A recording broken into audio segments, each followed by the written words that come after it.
SRT9 న్యూస్కి స్వాగతం. మహిళలు అన్ని రంగాల్లో రాణించాలి. మంచిర్యాల జిల్లాలోని భీమారం నందుగల PM శ్రీ ZPHS నందు నిర్వహించిన interaction of girl student with role models అనే ప్రోగ్రాంలో జిల్లా she team incharge SI Hema పాల్గొని విద్యార్థులకి షీ టీం మీద అవగాహన కార్యక్రమం నిర్వహించారు. ఈ సందర్భంగా ఆమె మాట్లాడుతూ మహిళలు అన్ని రంగాల్లో రాణించాలని తెలిపినారు. అత్యవసర సమయంలో ఏమైనా సమస్యలు ఉంటే వెంటనే డయల్ 100కి ఫిర్యాదు చేయాలన్నారు.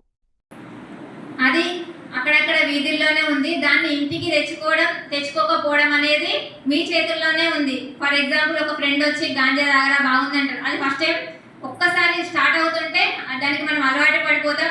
మన నర్వస్ సిస్టమ్ కూడా మొత్తం కూడా దానిపైనే డిపెండ్ అయి ఉంటే నర్వస్ సిస్టమ్ మొత్తం పాడైపోతుంది. దాని ద్వారా మన మానసికంగా చాలా కుంగిపోయి కొన్ని రోజులకు ఒక 5-6 ఇయర్స్కే మన బాడీ మొత్తం కూడా ఆర్గాన్స్ అన్ని కూడా ఫెయిల్ అయిపోయి లాస్ట్కి ఏమవుతారు, ఎర్లీ ఏజ్లో చనిపోతారు. సో ఆ గాంజా అనేదానికి మీ ఫ్రెండ్స్ ఎవరైనా అలాంటి కన్జంప్షన్ చేస్తే పోలీస్ స్టేషన్కి తెలియజేయండి. అలాగే మీ దగ్గర దాకా వస్తే నిష్పక్షపాతంగా దాన్ని అవాయిడ్ చేయండి. వెంటనే నో అని చెప్పడం అలవాటు చేసుకోండి. First yes no